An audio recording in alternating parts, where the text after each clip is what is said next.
Hello दोस्तों, welcome to Hind study. दोस्तों, आज के इस वीडियो में हम 10th क्लास की पहली प्रश्नावली 1.1 को शुरू करने वाले हैं। तो दोस्तों, अगर आप 10th क्लास में हो तो आपके लिए ये वीडियो बहुत ही इम्पोर्टेंट होने वाला है, क्योंकि यहाँ पर आपको हम बहुत ही अच्छे तरीके से एक एक क्वेश्चन को हल कराने वाले हैं, वो भी 10th क्लास की पूरी किताब को भी हम धीरे धीरे आसानी से बहुत ही 2 से 3 महीने में ही पूरा कर लेंगे। ठीक है, तो आप इसकी फेयर ज़रूर बना लेना, एक नोट ज़रूर बना लेना, जो कि आपका 100 रुपये वाला जो भी नोट आता है नोटबुक, उसको आप ज़रूर बना लें, क्योंकि एक एक क्वेश्चन आपको उसमें हल कर लेना है, जिससे कि एग्ज़ाम में आप आसानी से उसको तेज़ी के साथ देख सकें जब आपका एग्ज़ाम हो। तो देखिए, यहाँ पर हम प्रश्नावली 1.1 शुरू करने वाले हैं। निम्नलिखित संख्याओं का HCF ज्ञात करने के लिए यूक्लिड विभाजन एल्गोरिथम का प्रयोग कीजिए। यूक्लिड विभाजन एल्गोरिथम का प्रयोग करके हम HCF यहाँ पर निकालना सीखेंगे। बहुत ही सुंदर प्रश्न है दोस्तों। पहला प्रश्न जो कि यहाँ पर आप देख रहे होंगे कि पहला प्रश्न है 135 और 225 का यूक्लिड विभाजन से हमें HCF ज्ञात करना है। तो यहाँ पर हम इस सवाल को नोट कर लेते हैं और फिर हम आपको अच्छे से समझाते हैं। तो देखिए दोस्तों, ये हमारा पहला प्रश्न है जिसे हमें यूक्लिड विभाजन एल्गोरिथम से हल करना है। 135 और 225 का हमें HCF निकालना है। यूक्लिड विभाजन एल्गोरिथम का प्रयोग करके HCF ज्ञात करना है। तो देखिए दोस्तों, बहुत ही एक क्वेश्चन निश्चित ही आपके हर एक परीक्षा में, यानी कि जो कि आप परीक्षा देंगे 10th क्लास की, उसमें निश्चित ही आपका यह सवाल आएगा। ठीक है, तो एक ऐसा प्रश्न निश्चित पूछा जाता है। तो इसकी हम शुरुआत करने वाले हैं। यूक्लिड विभाजन आखिर होता क्या है और कैसे इसके सवाल को हल किया जाता है, यहाँ पर हम समझने वाले हैं। तो थोड़ा सा आप कुछ भाग अगर करना जानते हो तो यहाँ पर उस भाग को करना, मैं आपको थोड़ा यूक्लिड विभाजन के उपयोग के बारे में समझा देता हूँ। पहले थोड़ा, बहुत ही आसान प्रश्न है, इसको समझने से पहले थोड़ा एक चीज़ मैं आपको समझा देता हूँ। देखिए, आपने भाग के सवाल भाग किया होगा। अगर आप भाग देना जानते हैं तो यहाँ पर देखिएगा क्या होता है। जैसे कि यहाँ पर आपका होता है भाज्य, ठीक है, यहाँ पर आपका भाज्य होता है और यहाँ पर आपका भाजक होता है, ठीक है, और यहाँ पर भागफल होता है, ठीक है, भागफल, और नीचे क्या होता है, यहाँ पर शेष में जो भी आता है वह यहाँ पर आता है। ठीक है, तो देखिए इसका एक फॉर्मूला बनता है।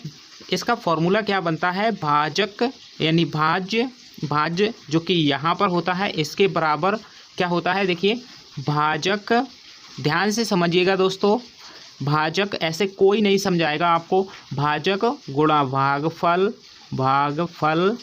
ये सवाल यानी ये सूत्र कैसे बना है, यहाँ से आप सीखोगे पहले। ठीक है, अच्छे से सीखिएगा चीज़ों को, एक एक चीज़ अच्छे से समझा दूंगा। यहाँ पर देखिए, ये फॉर्मूला आपने पढ़ा होगा, भाज्य बराबर भाजक गुणा भागफल प्लस शेषफल। ठीक है, ये फॉर्मूला कहाँ से बनता है मैं आपको यहाँ पर समझा देता हूँ। देखिए कैसे बनता है। जैसे कि अगर आपको 4 से 20 में भाग देना हो, या फिर आप 24 में समझ लीजिएगा, 24 में भाग देना हो, तो देखिए कैसे करोगे, 4 पंचे 4 5 बार जाएगा, 4 पंचे 20 और 4 छिंग 24, 6 बार चला जाएगा। ठीक है, तो 24 यहाँ पर आया, अब घटाओगे तो यहाँ पर 0 0 आएगा। अगर यहाँ पर 25 होता, मान लीजिए जैसे कि दूसरा सवाल है, 4 से भाग देना है 25 में, तो 4 छिंग 24 और यहाँ पर आएगा आपका 1 शेष में आ गया। ठीक है, या फिर 0 भी शेष में आ सकता है। तो यहाँ पर देखिएगा क्या होता है, ये आपका जो होता है भाजक होता है। जैसे कि यहाँ पर आपने देखा ये भाजक होता है, तो ये देखिए भाजक यहाँ पर है और ये भागफल है ऊपर। ठीक है, भागफल और भाजक का हम गुणा करते हैं। 4 का गुणा 6 बार करना है हमें, 4 का पहाड़ा 6 बार पढ़ते हैं, तभी तो यह 24 आता है। तो इसी अनुसार से भाजक का गुणा भागफल में होता है और शेष फल को हम इसमें जोड़ देते हैं, क्योंकि हमारा बनेगा क्या, देखिए 4 में 6 का गुणा करेंगे 24 में 1 जोड़ेंगे तो हो जाएगा 25, जो कि हमारा भाज्य बराबर हो जाता है। ये यहाँ पर आ जाएगा आपका भाज्य। ठीक है, तो इसी के अनुसार यह हम बनाते हैं सूत्र को, ठीक है। तो इसी अनुसार से यह हमारा सूत्र बना हुआ है। अब आप समझ गए होंगे कि सूत्र कैसे बनता है और कैसे, यह सूत्र आपको रटना नहीं है, आप आसानी से सीख गए हो कि कैसे ये सूत्र आपका निकला है, ठीक है।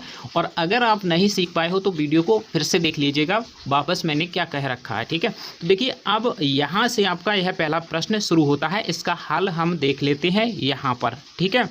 तो देखिए सबसे पहले आपको यूक्लिड विभाजन एल्गोरिथम से अगर इस सवाल को हल करना है 135 और 225 का HCF निकालना है, तो देखिए सबसे पहले आपको देखना है 125 और 200, यहाँ पर 135 है, 135 और 225 में कौन सी संख्या आपकी बड़ी है। तो देखिए आप जान पा रहे होंगे कि 225 आपका बड़ा है, तो हम क्या करेंगे यहाँ पर यूक्लिड विभाजन से इसको हल करेंगे यहाँ पर, ठीक है। देखिए सबसे पहले आपको क्या करना है, एक आपको देखना है कि 225 बड़ा है, 135 छोटा है, तो बड़े वाली संख्या में आपको 225 में आपको 135 से छोटी वाली संख्या से भाग दे देना होता है, ठीक है। और ये आपको भाग इस प्रकार से भी दे लोगे आप, या फिर आपको इस प्रकार से नहीं करना है तो आपको क्या करना है 225 में भाग देना है और बराबर इस सूत्र के अनुसार लिख लेना है। देखिए भाजक किस से भाग दे रहे हो आप, ठीक है, 135 से, ठीक है। और इसमें कितने बार भाग जाएगा यानी भागफल आपका क्या होगा यहाँ पर ये रखना है। तो यहाँ पर अगर आप देख रहे होंगे कि 135 से अगर हम 225 में भाग दें तो एक ही बार आपका जाएगा, तो 135 यहाँ पर आ जाएगा, ठीक है। अब देखिए आपको क्या करना है, 5 से 5 को घटाएंगे तो 0 आएगा, यहाँ पर हो जाएगा 12 में से 3 जाएगा तो 9 आएगा आपका, ठीक है। यहाँ पर आ गया 9, ठीक है। और आपका एक यहाँ पर बचा तो एक में से एक 0, यहाँ पर 0 आ जाएगा, ठीक है। तो देखिए 90 आ गया।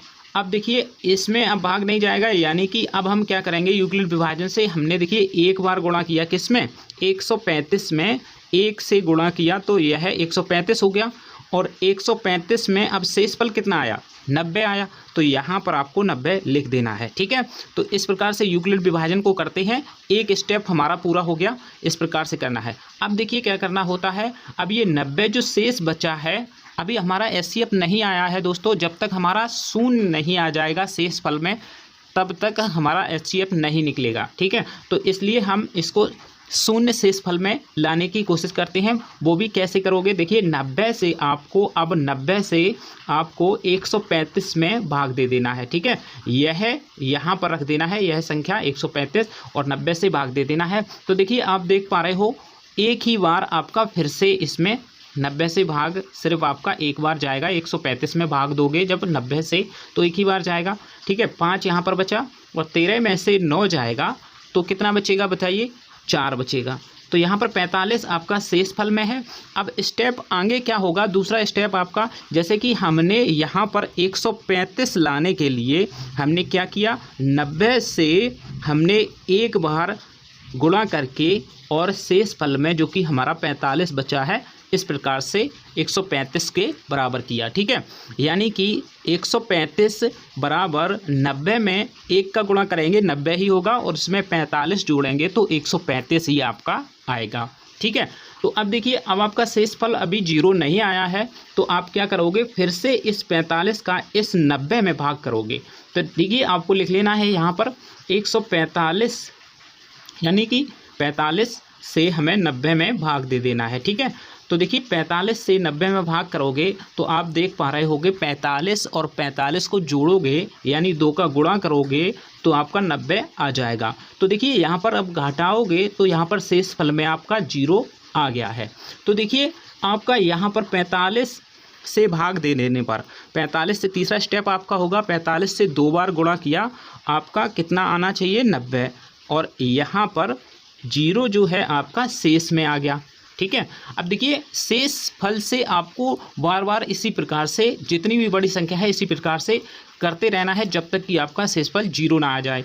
तो देखिए यहाँ पर शेषफल आपका 0 आ चुका है और यह हमारा जो कि 45 है यह आपका HCF यूक्लिड विभाजन से HCF हो जाता है। HCF काहे से, यूक्लिड विभाजन से, यूक्लिड विभाजन से HCF आपका आ गया है कितना 45। यानी जिससे भाग देने पर आपका शेष फल में 0 आ जाएगा, वही आपका आंसर यानी HCF हो जाता है। ठीक है दोस्तों, तो आपने आसानी से अगर आपने इस वीडियो को देखा है तो आप समझ गए होंगे कि कैसे आखिर हमें आगे के प्रश्न करने हैं। बहुत ही शानदार तरीके से हमने इसको समझाया दोस्तों। अगर आपको नहीं आया समझ में तो कमेंट करिएगा, मैं दूसरा वीडियो आपको बना दूंगा, आराम से समझा दूंगा। अगर आपको यही वीडियो दोबारा देख लोगे तो भी आपको समझ में आ जाएगा। तो वीडियो को लाइक कर दें और चैनल को सब्सक्राइब कर लें, दोस्तों के पास ज़रूर शेयर करें। मिलते हैं अगले वीडियो में और नेक्स्ट क्वेश्चन के साथ। अब की बार हम क्वेश्चन अच्छे से और भी एक साथ अधिक से अधिक क्वेश्चन करने वाले हैं। तो दोस्तों मिलते हैं अगली वीडियो में। Thanks for watching.